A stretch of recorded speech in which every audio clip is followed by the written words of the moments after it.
Oi, gente, tudo bem? Hoje eu vim aqui para fazer esse vídeo para a gente conversar um pouquinho sobre uma das grandes polêmicas do pós-parto, que é quando a gente tem as dúvidas e os medos se a gente tem ou não a capacidade de produzir toda a quantidade de leite que o nosso filho precisa. Então, esse é um tema que todas as mães, principalmente as mães de primeira viagem, a gente tem essa dúvida. E hoje esse vídeo vai desmistificar alguns mitos e a gente vai poder conversar que dentro da parte da alimentação, você pode contribuir com esse momento e se sentir segura e entender que o seu corpo é capaz de produzir todo o alimento que seu filho precisa. Se você ainda não se inscreveu no meu canal, se inscreve aqui embaixo, clica no sininho para você estar recebendo sempre os avisos de conteúdos novos.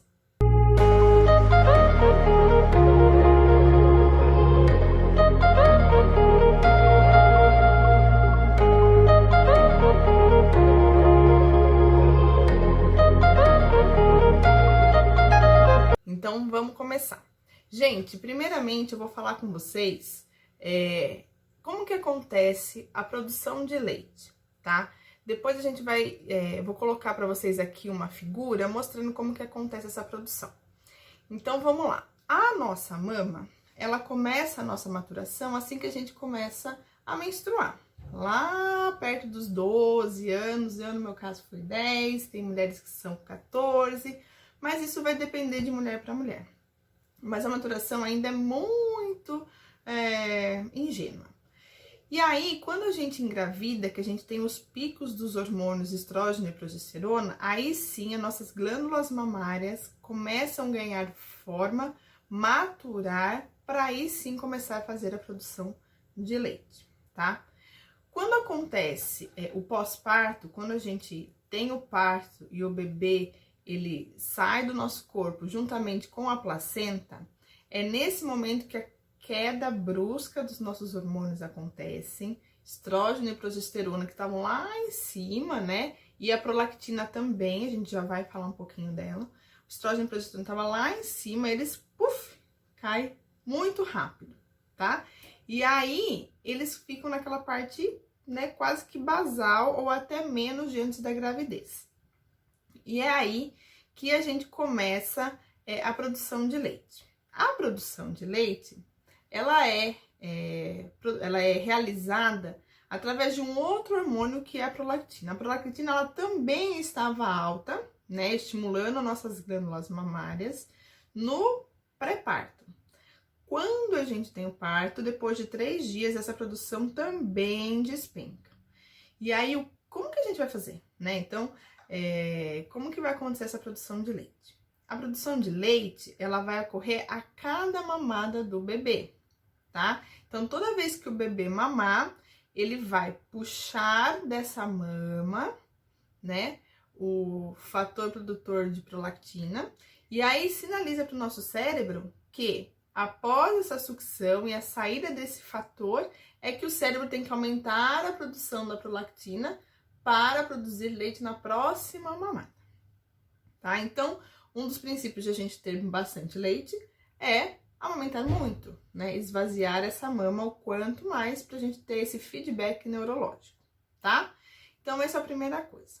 Mas aí, a gente tem muita dúvida e muita insegurança de saber se o bebê mama ou não a quantidade que ele deve mamar e se isso é suficiente para ele se desenvolver muito bem.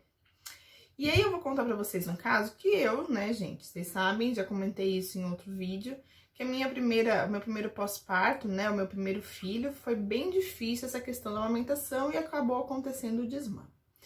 E aí eu lembro de um dia, né, assim, minha mãe vai estar assistindo esse vídeo e eu vou ser muito sincera, foi um dia assim que a gente já tava assim, todo mundo, né, muito nervoso, todo mundo já naquele processo de ver aquela criança, o meu filho que não ganhava peso, que é uma das métricas que a gente usa, e eu lembro de estar sentada assim na sala da minha mãe, bem assim com, né, braço apoiado assim no encosto, ele deitado, e minha mãe olhou pra mim e falou assim: você tem que dar uma mamadeira pra esse menino. Você tem que dar uma mamadeira pra esse menino. Gente, aquilo foi assim, né, de uma de uma força, eu olhei pra ela e falei, eu não vou dar mamadeira. Não vou. Ai, meu Deus, né? Mas assim, aquela insegurança virava e mexia, batia em mim, né? Eu sou uma pessoa que não tenho seios fartos, os meus seios são bem pequenos. E aí eu falava, gente, né, onde que tá todo esse leite? Será que ele tá mamando o suficiente, né? O meu filho não tava ganhando peso, né? Hoje eu já sei porque ele não ganhava peso, né? Embora a gente teve todo um diagnóstico de APLV, hoje eu sei porque ele não ganhava peso. Mas não era por falta de leite. Por que que eu comento isso? Porque durante todo o meu processo de amamentação dele, até na minha segunda filha, mas o dele, do primeiro mês, no terceiro dia que ele nasceu, até o último dia, né, que ele mamou, eu tive ingurgitação mamária, já comentei isso sobre os outros vídeos. E eu lembro da pediatra falar pra ele, você acha que você tem, falar pra mim, né? Você acha que você tem leite suficiente? Eu falo pra ela, eu tenho, porque não tem como, aquele leite engurgita. Todo dia eu tava com a mama engurgitada, todo dia eu tinha que massagear um ou outro lado da mama, eu tinha que virá-lo em posição diferente dessa mama, né?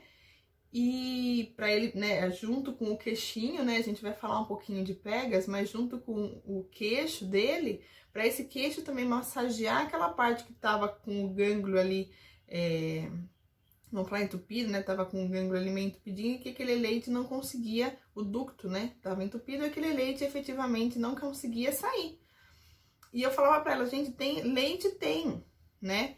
Mas mesmo assim eu sempre ficava, ai meu Deus, será que eu tô produzindo? Será que eu não tô? Então assim, hoje eu vim mostrar pra vocês a experiência que eu tive, né? Depois dele hoje estar com 7 anos, a experiência que eu ganhei com a minha filha, o que eu já estudei sobre aleitamento materno, que eu fui fazer o curso de consultoria, né? Em aleitamento materno. E aí nesse curso eu comecei a entender quais as causas de ele não mamar ou de não ganhar peso, que não tinha nada a ver com a minha produção de leite. Minha produção de leite era sim efetiva, mas o ganho de peso dele não era efetivo por outros problemas que a gente vai acabar comentando em alguns outros vídeos. Mas voltando ao assunto, né? Como que eu sei, né, se essa produção de leite está sendo efetiva ou não? Então, nesse vídeo hoje eu vou falar para vocês algumas métricas que são simples de a gente visualizar e que a gente pode ter uma ideia se o nosso filho está mamando a quantidade necessária e que ele precisa ou não, né? E como dentro da nossa alimentação a gente pode ajudar com que essa produção de leite seja bem efetiva, né? Pensando em todo no processo alimentar, na sua rotina alimentar e rotina de vida, como a gente pode estar incluindo alguns alimentos que alguns estudos mostram que ele pode ter o potencial galactogogo. A palavra é essa, né?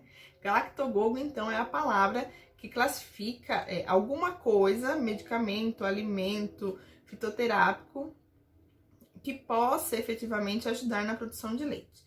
Nenhum estudo é muito conclusivo nessa parte de alimentos, mas quando a gente começa a ver como é a produção de leite, né, estudar e se informar como isso vai acontecendo, a gente consegue ter uma visão mais ampla do que a gente poderia sim estar fazendo e ajudando, né, a nós mesmas e outras mães que também poderão ter esse mesmo problema, né?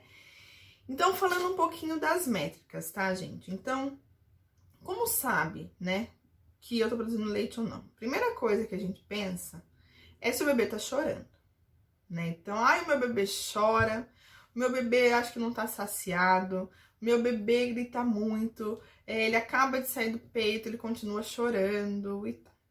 Bom, eu vou colocar aqui pra vocês depois, mas a gente não vai se estender, se alongar nesse tema, mas existe uma tabela que a gente tem para classificar se o choro do bebê é excessivo ou não. Porque, gente, vamos combinar, bebês choram, eu não sabia disso tudo na minha primeira, no meu primeiro pós-parto, no meu primeiro puerpério. Eu não tinha, né, efetivamente, eu fui a primeira que engravidei da minha geração, né, de amigos, famílias e tal. Mas o meu filho, pra mim, chorava muito, dormia pouco, né? E eu relacionava isso à fome. Todo mundo relacionava isso à fome, né? Ou a gente relaciona isso à fome, ou a gente relaciona isso à cólica. Mas a primeira coisa que a gente vai pensar é fome. Não tô sendo suficiente, né, pro meu filho. E aí que começam a acontecer as incertezas e os medos, e isso só atrapalha a produção de leite. Porque a gente vai lembrar que a produção de leite ocorre por uma sinalização de neurotransmissores ocitocina e prolactina. E a ocitocina, a gente já conversou sobre isso em outros vídeos, mas eu vou só dar uma recapitulada agora. A ocitocina, ela é o neurotransmissor responsável por ejeção de leite. Né? Nesse caso, a amamentação, ela é responsável pela ejeção de leite.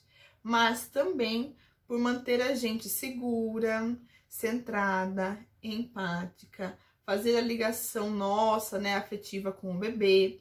Então, se a gente se estressa, fica tensa, com 1000 coisas pensando na cabeça de que a gente não vai produzir o leite suficiente, pronto, eu já não consigo ejetar esse leite direito, né? E aí, se eu não ejeto leite, não sai o fator inibitor de prolactina. Se não sai esse fator, eu não estimulo o meu sistema hipotalâmico a produzir mais prolactina para produzir leite para a próxima mamada. E aí vira um ciclo vicioso. Então, primeira coisa que vocês precisam saber é que toda mulher tem a capacidade de produzir a quantidade de leite suficiente para o seu bebê. Depende de alguns fatores, sim, mas 95% das mulheres têm essa capacidade, tá? E aí, como eu estimulo essa capacidade, né, dentro do âmbito do pós-parto? Então, a primeira coisa, esse bebê tem que mamar em livre demanda, né? Então, o que seria livre demanda? O bebê quer mamar, você põe pra mamar, tá? Nesse processo de amamentação também, eu era muito nova, muito ingênua, muito mãe de primeira viagem, e eu esperava meu filho chorar, esgoelar quase, né, de fome, para eu poder colocar ele ao peito. E aí uma das coisas que acontecia, e aí na minha cabeça isso também começou a reverberar, é que meu filho brigava com o seio materno. Eu colocava ele pra mamar, ele se jogava pra trás, ele chorava. Eu colocava ele pra mamar, ele se jogava pra trás, ele chorava. Eu cheguei a pensar que ele tava até me rejeitando. Eu tenho uma amiga psicóloga que ela foi um dia na minha casa, eu olhei pra ela e falei, ele tá me rejeitando, né? Eu comecei a ficar desesperada, e a gente fica mesmo. Ela falou, não tá te rejeitando. Então, possivelmente, por quê? Você não pode, a gente não pode esperar o bebê chegar num momento assim de estresse absoluto, que ele tá morrendo de fome.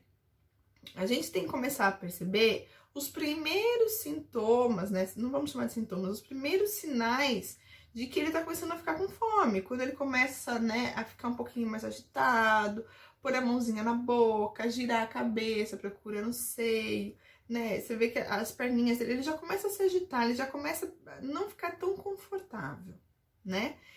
E aí você já conecta ele ao seio materno, né? Isso é uma coisa muito importante, porque senão o bebê, quando ele fica muito estressado, ele tem até uma dificuldade para mamar. E aí o que acontece? O leite, geralmente, ele demora de 45 segundos a 1 minuto para ele chegar na mama. Então esse bebê, quando ele tá muito estressado, ele vai dar 2 sugadas, ele vai falar, não tem nada aqui, vai começar a ficar mais estressado. Por isso a importância de você pegar um bebê um pouco mais calmo, conectar o peito, que ele vai começar aquela sucção e ele vai ter paciência até dar esses 45 segundos ou 1 minuto, que é o tempo que o peito leva para descer, tá?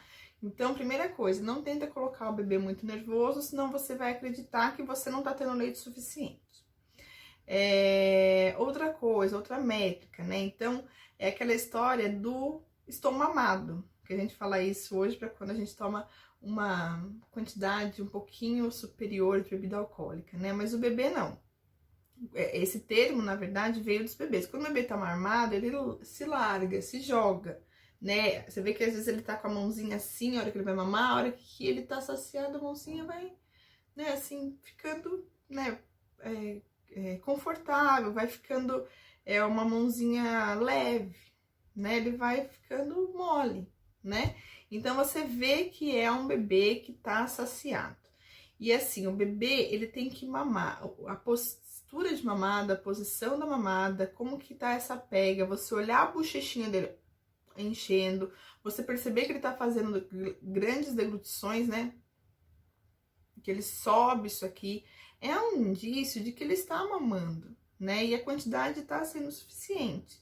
Então, isso também a gente tem que ficar esperto, né? Então, a gente vai ter um outro vídeo onde eu vou explicar para vocês sobre pega, sobre sinais que a gente tem que prestar atenção, se essa pega tá sendo efetiva ou não, né? Uma das coisas que também aconteceu comigo, né? O meu filho, ele pegava super bem. Na verdade, a gente pensava naquela época, a pega era não aparecer a auréola, né? E a minha é muito pequena, então qualquer bebê pegava, né? Ele também pegava, mas ele efetivamente não abocanhava, né, todo o seio para mamar aquele leite posterior, né? Que vem um leite mais nutritivo. Ele acabava mamando só um pouquinho aqui, não mamava tudo. Então a pega também é importante. Às vezes você tem leite, mas a pega ruim do bebê não tá fazendo ele tirar aquele leite mais gordo do fundo, tá? Então é importante você também fazer uma pega adequada para tirar aquele leite gordo do fundo que vai saciar mais, né? É a famosa feijoada da mamada, né? Então, você tomar aquela aguinha com açúcar, vamos chamar assim, né? Bem grosseiramente, que é o leite com proteína e lactose, não dá tanta saciedade. O que sacia é aquele leite que vem com a gordura, que é o leite posterior. Por isso que eu sempre dou uma dica, isso aconteceu comigo, e eu dei, na época que eu tava, né, amamentando, até algumas pessoas, algumas amigas já me deram, tal, que eu falo, gente, dá o quanto mais você conseguir a primeira mama. O bebê pode mamar as duas mamas? Pode, mas você não tem que contar 15 minutos de uma, 15, porque você não tem certeza se ele esvaziou aquela parte de gordura da mama, ou se ele só pegou a lactose e a proteína. Então, para ele ficar saciado, ele tem que mamar aquela última, né, parte que é a gordura, que estimula a produção de colecistoquinina, neuropeptídeo Y lá no cérebro, que gera saciedade, assim como para nós adultos, né? Nos bebês esse processo vai começar a ser desenvolvido, mas ele precisa, né, mamar essa gordura. E aí eu vou só fazer um parênteses que eu vou falando e eu vou lembrando um montão de coisa. No começo eu tentava dar as duas mamas, porque 10 minutos em uma, depois 10 na outra, eu fiz isso. E eu percebi que aumentou muito a flatulência do meu filho. Ele começou a ter cólica de gases. E eu vou só abrir um parênteses. Por quê? Porque como ele mamava o primeiro leite dessa mama e o segundo leite dessa mama, além de não dar saciedade para ele, ele consumia muita lactose, porque é o açúcar com a proteína que vão para o primeiro. E esse excesso de lactose, a gente sabe que pode produzir gases em alguns bebês que têm tendência a ter um pouquinho mais de cólica. E aí, para eu reduzir um pouquinho dessa cólica, eu deixava ele mamar muito, mas muito uma mama. Depois eu trocava, ele acabava mamando mais um pouquinho e aí ele se saciava. Mas eu deixava ele gastar, assim, muito. Mas foi pouco tempo, né? Eu fiz isso com a minha segunda também, com a minha segunda filha, e também foi... Ela mamava bastante um dos seios, depois ela mamava o outro, né? Daí não saía tanta a lactose. Então, só pra gente recapitular. Então, tem que deixar esse bebê mamar e tem que tomar cuidado com essa pega. Aí você vai ter certeza que ele vai estar mamando bem, né? E aí você vai ver nas métricas que ele vai estar mamando quantidade suficiente. Mirella, você falou várias coisas, mas que métricas são essas, né? O que a gente olha, o que a gente observa num bebê para saber se ele tá, se a mamada ou se a quantidade de leite que ele tá ingerindo tá sendo suficiente, que significa que a sua produção de leite também é suficiente. Então, a primeira coisa que a gente fica de cabelo em pé é quando a gente vai no pediatra e esse pediatra vai pesar o bebê. Mas a pesagem é feita só uma vez por semana e conforme vão passando os meses, uma vez a cada 15 dias, uma vez por mês, vai depender muito da conduta do pediatra. Então, isso a gente vai ver semanalmente. Mas como eu posso ver diariamente? Né? Diariamente a gente vai olhar xixi e fezes, né? Se essa criança tá com uma urina, você vai ver na fralda, tá com uma urina clarinha, né? Então, urina clara quer dizer que tá bebendo bastante líquido. Se ela tá bebendo bastante líquido, é uma métrica que ela tá mamando bastante leite. E aí, só observar a coloração dessa urina. A minha sobrinha, ela mamava tão mal no comecinho, nos primeiros dias, que ela tinha um problema, né? De ficar com o lábio inferior pra dentro. E no terceiro dia ela fez um xixi laranja, né? Que já começa a indicar que tá com uma desidrataçãozinha. Então, você olhar a fralda do bebê, saber se a frequência urinária dele é boa, se essa urina tá clarinha, é um indicativo de que sim, você está produzindo uma quantidade bacana de leite e esse bebê tá conseguindo sugar uma quantidade bacana de líquido, tá? Não vamos esquecer que ele tem que mamar também a gordura, mas líquido, ok. Se ele está evacuando, né? Se ele está tendo uma produção de fezes. Geralmente, bebê muito novinho, eles acabam, às vezes, fazendo, né, cocô. Vamos falar a palavra certa. Fazendo cocô após cada mamada. Pelo menos os meus filhos eram sempre assim. Eles mamavam, demorava muito, queria fazer cocô.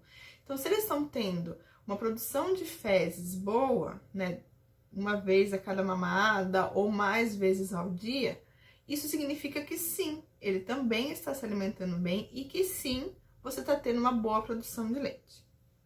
Se esse bebê consegue ficar relaxado após mamar e consegue tirar um sono bom, sim, significa que ele está ficando saciado, sim, significa que você está tendo uma boa produção de leite. Ai, Mirella, mas é só eu colocar no berço que tem espinho e meu filho acorda. Isso significa que ele tá com fome? Não. Se for do 1º ao 3º, 4º mês, significa que ele está no processo de esterogestação. Se você não ouviu falar sobre essa palavra, eu vou deixar só um recadinho, depois vocês procuram.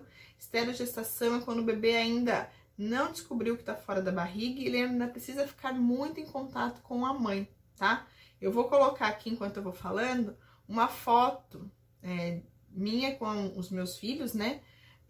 Com a minha segunda filha, na verdade. Quando ela ficava grudada comigo nesse sling, ela chegava a dormir de 2 a 3 horas, geralmente era 3 horas à tarde. Então, quer dizer que ela estava saciada e conseguia dormir. Mas se eu pegasse ela e colocasse no berço, ela acordava, porque, né, já dizia as minhas avós, berço tem espinho, né? Então, não é um lugar muito confortável. Então, sim, se esse bebê dormir e conseguir relaxar, sim, ele está saciado.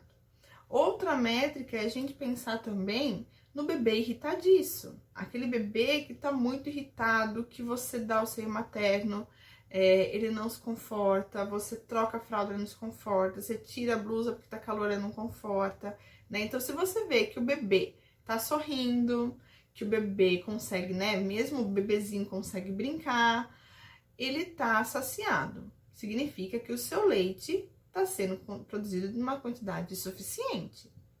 Então, essas são métricas que a gente pode estar olhando no dia a dia. Fezes e urina, a qualidade do sono e o humor desse bebê, tá?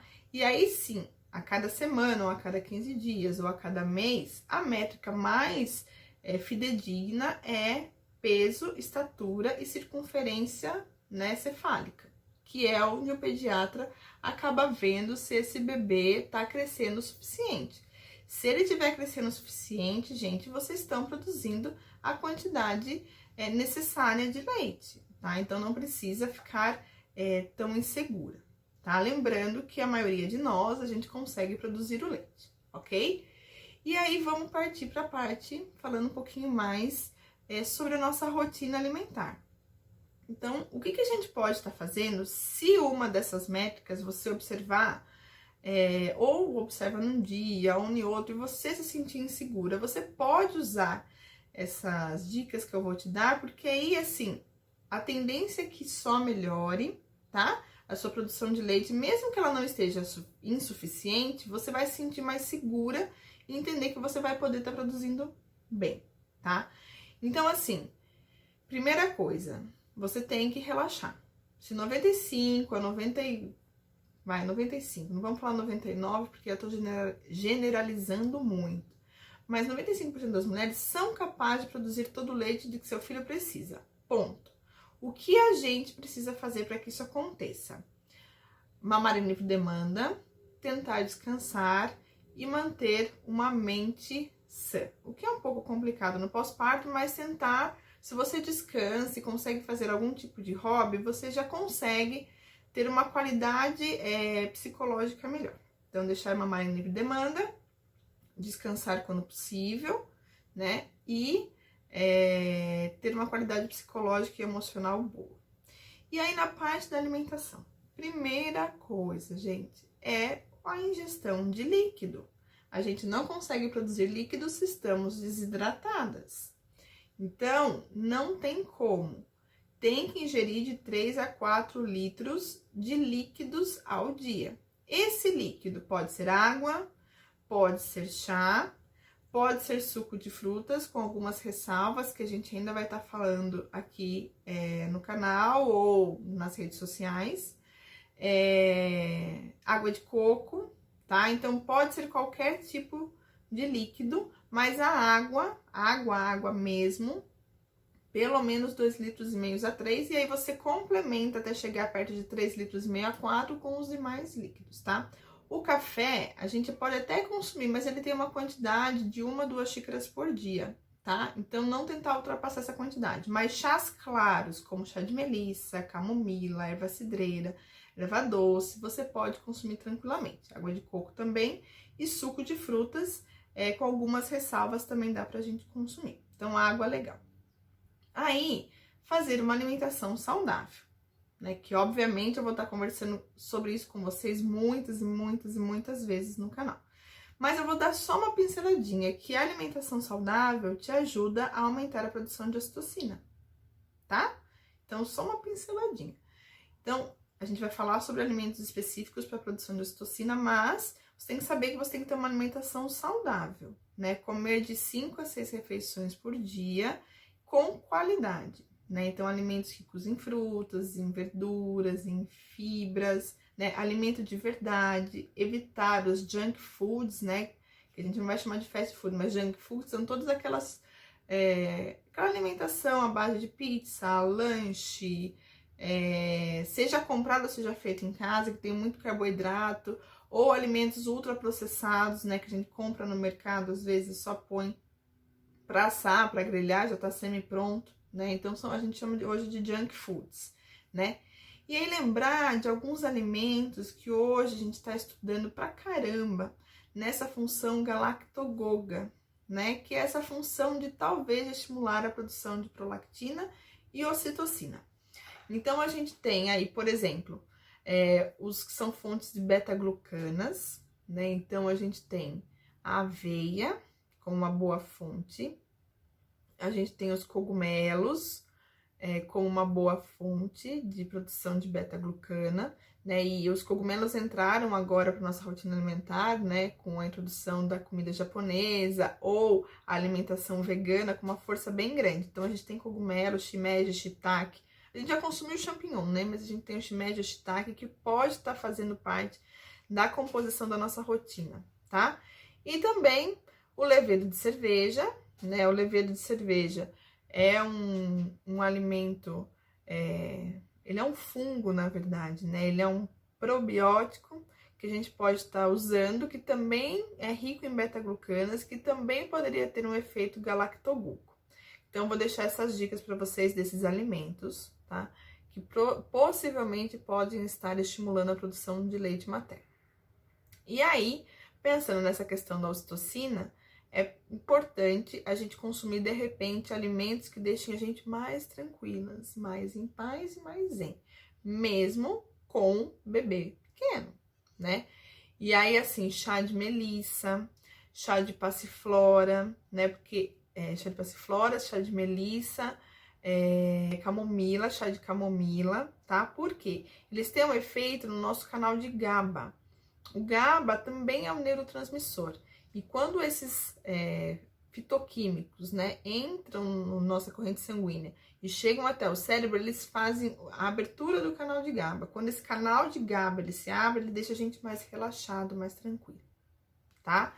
Então, também poderia ser uma métrica, uma ideia, uma dica de como a gente poderia estar estimulando essa produção de leite, né? Então, fazendo 5 refeições com uma qualidade muito boa, evitando as junk foods e colocando mais alimentos vivos, frutas, verduras, legumes, proteína, né, de boa qualidade. Ingerindo muito líquido. Dentro desses líquidos, a gente pode incluir já, né, os chás, que tem essa função no canal de GABA, como fitoquímicos, melissa, camomila, passiflora. A gente pode também tá incluindo alguns alimentos que hoje estão sendo estudados como alimentos galactogogos, né, que tem possivelmente essa função de aumentar a produção de leite, que são as beta-glucanas, presentes na aveia principalmente, levedo de cerveja e os cogumelos, então incluí-los na nossa alimentação diária ou não, e tentar fazer algum tipo de relaxamento, né? Então, se você pede pro marido ali ficar com o bebê uns 20 minutinhos, você vai tomar um banho quente, colocar uma música que você curta, ou, né, eu fiz muito isso na minha segunda filha, eu já colocava ela no Slim, ela dormia e eu ia assistir uma série ou um filme, né, que eu gostasse.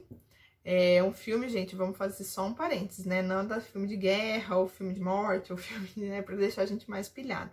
Um filme ou uma série que seja bem tranquilo, bem gostosa de ser assistida.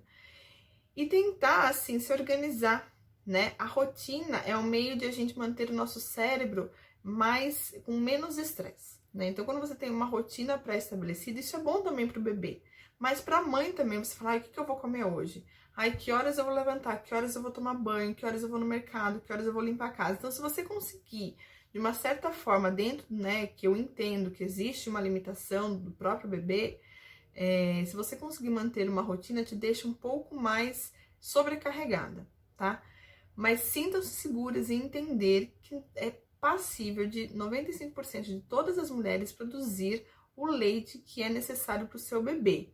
E que você, sim, pode fazer isso, né? Se seguir essas pequenas dicas, essas dicas simples, você com certeza vai conseguir amamentar de uma forma prazerosa e vai ser consistente.